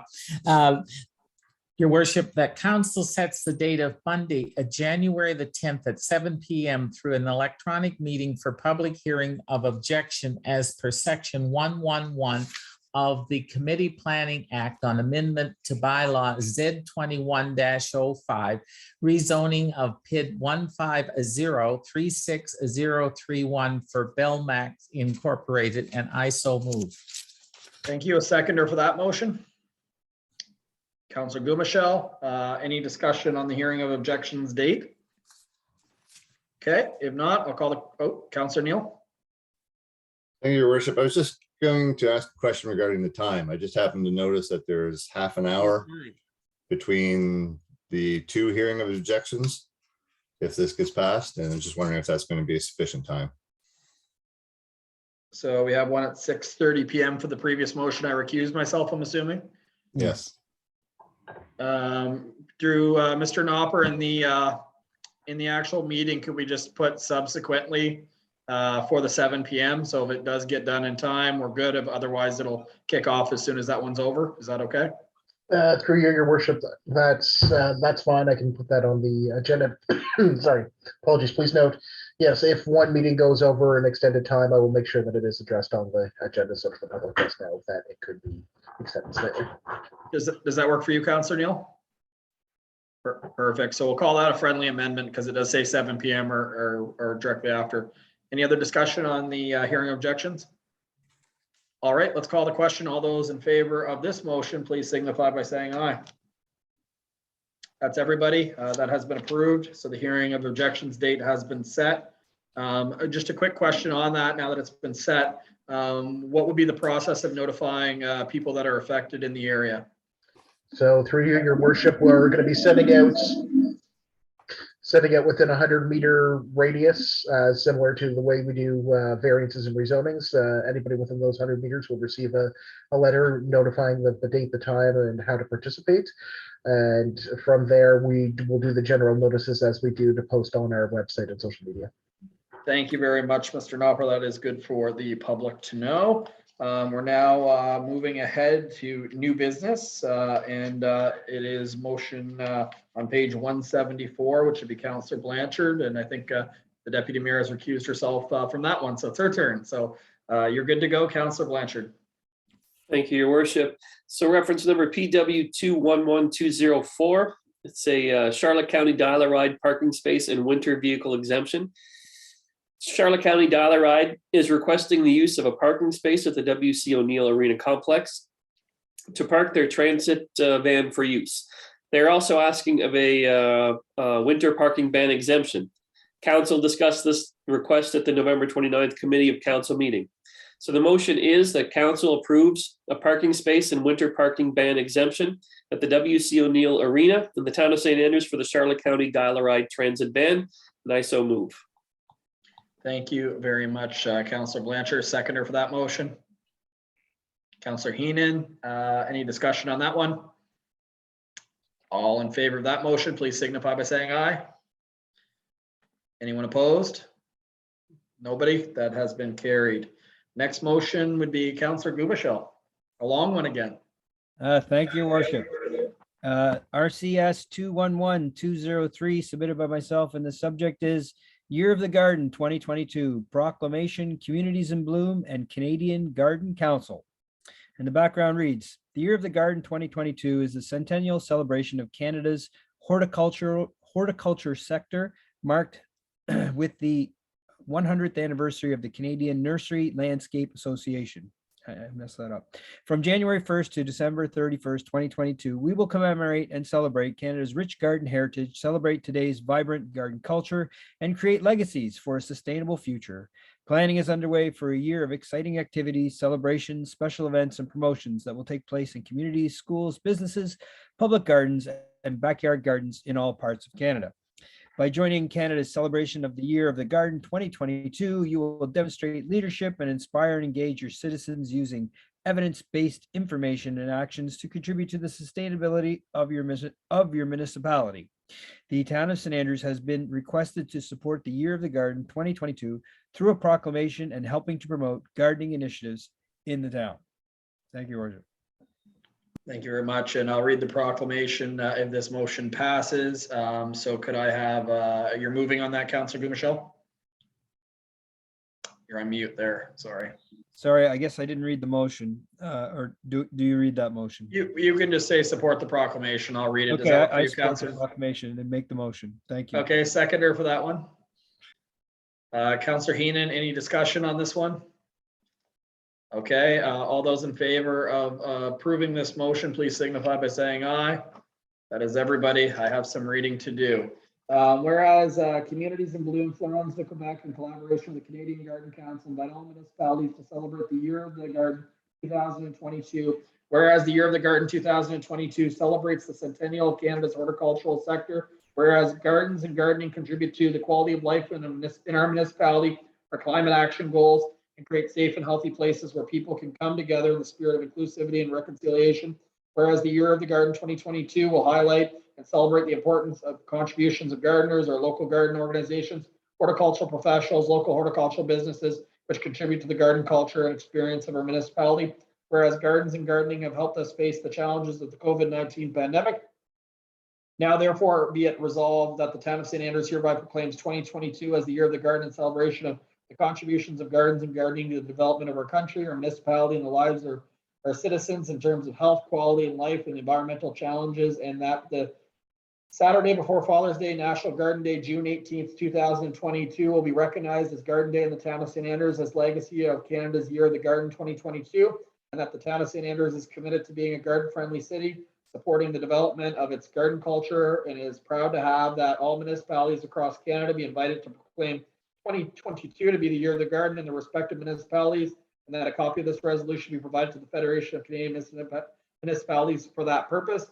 Now, therefore, I, Brad Henderson, Mayor of the town of St. Andrews, support the proclamation of the Year of the Garden 2022 through the Communities in Bloom and the Canadian Garden Council, signed December 6, 2021. And witness whereof I have set my hand and caused the seal of mayoralty of the town of St. Andrews to be affixed hereto. Thank you very much, council, for that long reading. We've gone through all of the motions. At this point, it's question period. Anything, Mr. Nopper? Through your worship, I haven't received any questions or comments in regards to tonight's meeting. Thank you. I appreciate that. We'll go now to council and deputy mayor's comments. Any member of council? Councillor Blanchard. Thank you, Your Worship. I was contacted today by Catherine Forrester from Earth Day Canada, wondering if our community would be interested in partnering with Earth Day Canada as part of and preparing for Earth Day 2022, which I think falls on April the 22nd. Earth Day Canada offer a variety of programs and resources for communities large and small, and with the support of council and with the assistance of staff, I would like to engage with Earth Day Canada just to see what they could offer our community and see how we could possibly partner up with them. I know there's, again, a number of programs. One in particular, though, I was interested in. They do have a tree planting campaign that goes on across the country, and they actually do offer financial support to communities that want to partner with them on that. So I think that was one, but there were a number of others and other resources I think might be of interest to the community and a benefit to the community. So with council support, I'd like to engage and maybe pursue that a little bit further if possible. Thank you very much, Councillor Blanchard. I have nothing but support for you on that. So would love for you to obviously be actively involved in that initiative. Any concern from any other member of council? Seeing none, Councillor Blanchard, really look forward to you representing us and providing us with some more information on what we can do to support your initiative. So and for the betterment of the community. So thank you very much for bringing that by us. Any other member of council? Deputy Mayor Ackergy. Just to wish our constituents a very Merry Christmas and a Happy New Year and safe holidays. And thanks, Mr. Spear, for bringing the elf on the shelf to our meeting tonight. He makes a nice addition to our council. So thank you very much, and good Merry Christmas and Happy New Year, councillors and Mayor. Thank you very much, Deputy Mayor Ackergy, and the same to you. This is our last regular meeting before the holidays, so it's great to certainly acknowledge that. Any other member of council? Councillor Heenan. Well, we wouldn't know where to start, Your Worship, with the thank yous. So I just want to say a general thank you to everybody, council and our staff at Town Hall who have walked me through a lot of things, and to you, Your Worship, and to all the public works people. I mean, it's a phenomenal town to live in, and I'm proud to call it home. And I wish all the people a Merry Christmas. Thank you very much, Your Worship. Thank you, Councillor Heenan. Appreciate that. I echo those comments about staff. Anyone else? Councillor Hurdle.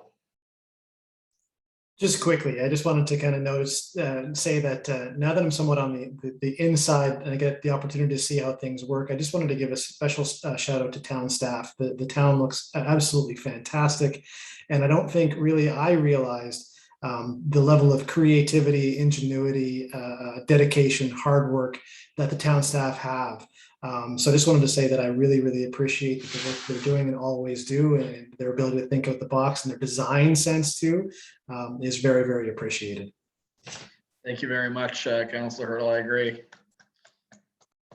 And I was going to echo those comments. Public Works, the fire department, to Mr. Spear, Mr. Knopper, all the activity that's happening in town after going through COVID. It's certainly uplifting a lot of spirit, and it's very evident. Of course, the BIA, Kevin Simmons, Ali Bailey, all their work with the lobster trap tree, which is last I heard over $7,500 for the St. Andrews Open Door program. So. The holiday, Christmas time's a special time of year, but all these people working together certainly are making it even more special. Anyone else on council? Okay, I myself just had one more thing. I was going to mention how great the town looks in the festive spirit, but I wanted to just acknowledge the St. Andrews Fire Department. I had the opportunity last night to go to their annual Christmas dinner, and they actually gave out some long service awards.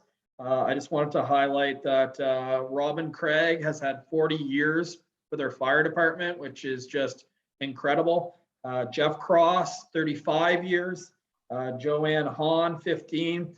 Chief Terrio himself, 30 years quietly. And last but not least, our very own Captain and Councillor Steve Neal, 15 years as well with the fire department. So seriously, for all that, the long-standing firefighters in our community do to a new member, we are struggling to recruit new volunteers. So if anyone would like to get some more information, please reach out to a firefighter or Chief Terrio. It is vital to our community. I forget the exact number, but it was something like 132 calls they went to last year, roughly. That's a major commitment. I also, there's an annual stipend that gets signed by the mayor. The hours that some of these people are putting in for, let's be honest, volunteer compensation, it's truly amazing to see the commitment level that they do year in and year out. And to be part of their dinner last night and see those long service awards is greatly appreciated. So I wanted to acknowledge those for sure. All right, at this point, it is 9:01 p.m. and I'm looking for a mover that council goes to closed session under the Local Governance Act, Section 68(1)(c). That's information that could cause financial loss or gain to a person or the local government, or could jeopardize negotiations leading to an agreement or contract. But I have a mover. Councillor Gumashel, a seconder. Councillor Heenan, discussion. Seeing none, all those in favor of going into closed session, please signify by saying aye. We are in closed session. We'll give Mr. Knopper just a few minutes before we begin. I've got Councillor Blanchard, seconder is Councillor Gumashel. Any discussion? All in favor of coming out of closed? We are out of closed. I look for a motion to adjourn. Deputy Mayor Akaji, without her even raising her hand. Seconder, Councillor Neal. All in favor of adjourning, please signify by saying aye. We are adjourned. Thank you very much, council.